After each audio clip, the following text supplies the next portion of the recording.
So I've been having a bit of a play around today with this and this.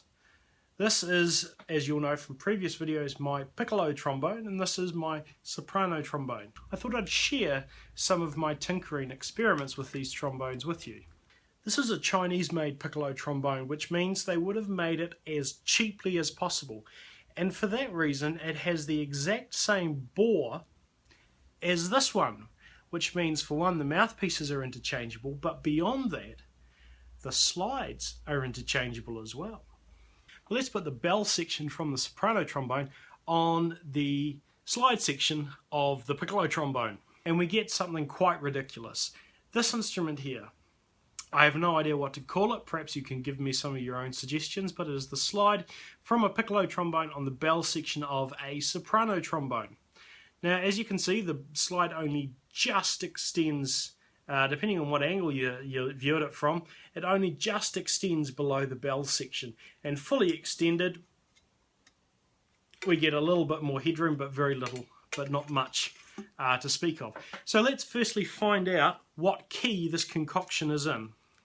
I'm going to put my tuner into C, and whatever note it comes up with will be the fundamental of this instrument.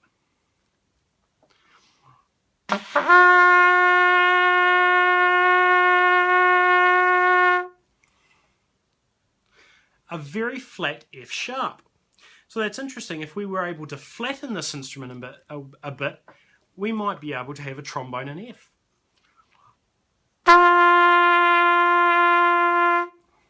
So by moving the slide out that much, we get a trombone in the key of F. So potentially, if we added a couple of inches of tubing to this section here, we would have a Piccolo Soprano Sopranino based trombone in the key of F. But with this configuration, how many slide positions are we going to have?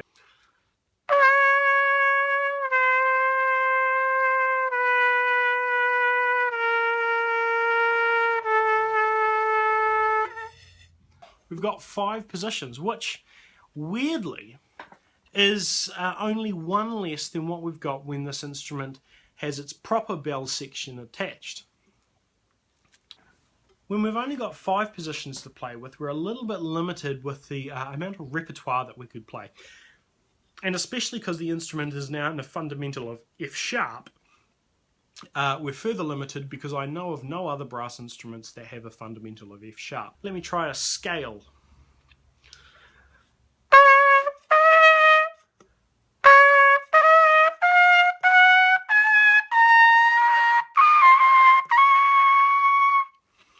We have the piccolo trombone slide with a soprano trombone bell, but we can also have the piccolo trombone bell with the soprano trombone slide. Now, this is undoubtedly a more bizarre arrangement, but it may be more useful because we're going to have more than 7 positions. 7 positions is the number of positions that you would normally have available to you on a trombone. And with this arrangement, we have about 5, if you're generous. So it'll be interesting to see what we get with this. However, firstly, I'd like to see what key this is in. So let's get my tuner. Getting this tuner again, let's play a bottom C.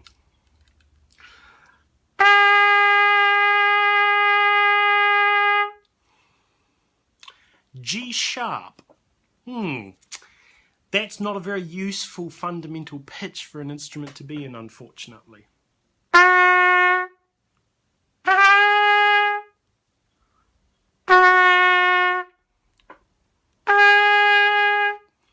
But whereas this only had about 5 positions, let's see how many slide positions we can get with this concoction.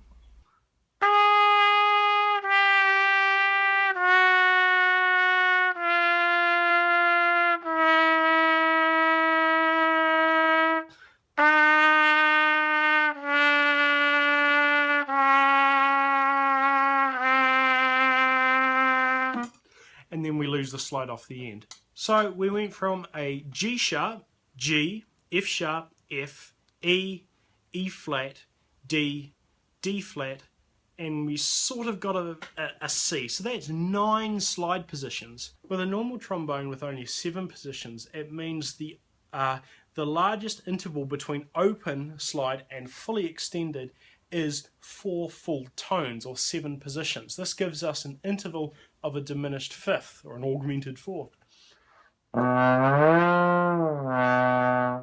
This trombone, having 5 positions, gives us a perfect third.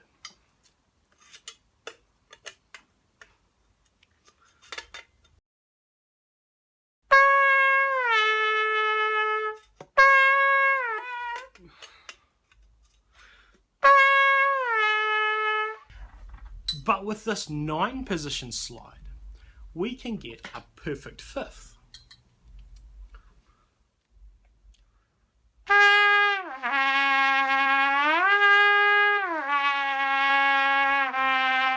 We can actually get an augmented fifth because we can go just another semitone on, but I think the perfect fifth, having a perfect fifth available to you on a slide, is quite an interesting concept. And it also means that when you break between first and sixth position when you're doing a scale, such as a low B flat major scale, it also means that you can play that low fundamental on 8th position instead of having to start your scale in the closed position.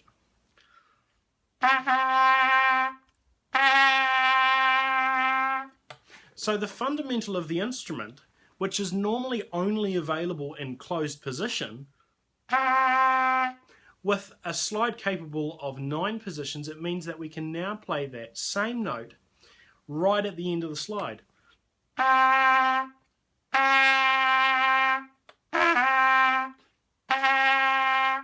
If you had that same facility available on a tenor trombone or on a bass trombone, it means your bottom B flat would be at about 8th position, which most people wouldn't be able to reach. But let's not hold us back from the interesting fact that this is quite a bizarre trombone. It's quite a bizarre concoction.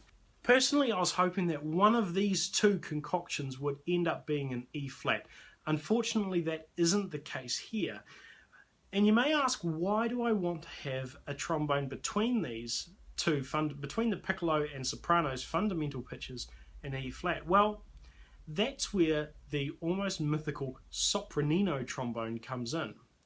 Now, there is one video on YouTube which I will link to here. It's a video that has fascinated me, and it's sort of based in a circus tent, and you have a number of actors who come on, or a number of musicians that come on with increasingly smaller and smaller trombones. Now, they feature all the same trombones that I have, except my contrabass is in B flat instead of their contrabass, which is in F. So there's that difference, but they have a trombone that is between the piccolo trombone and the soprano trombone, and allegedly that trombone is called a sopranino and it's an E flat. I have never seen any resources online that suggests to me that that trombone actually exists. It may have just been a custom one-off for that particular video, for that particular group, but I don't know. If anyone knows anything about that, please let me know, because I'm deeply interested in it. But yeah, so I just thought I'd create this video, share with you some of my muckings around that I've done in my garage here. I hope you enjoyed watching. Thanks very much.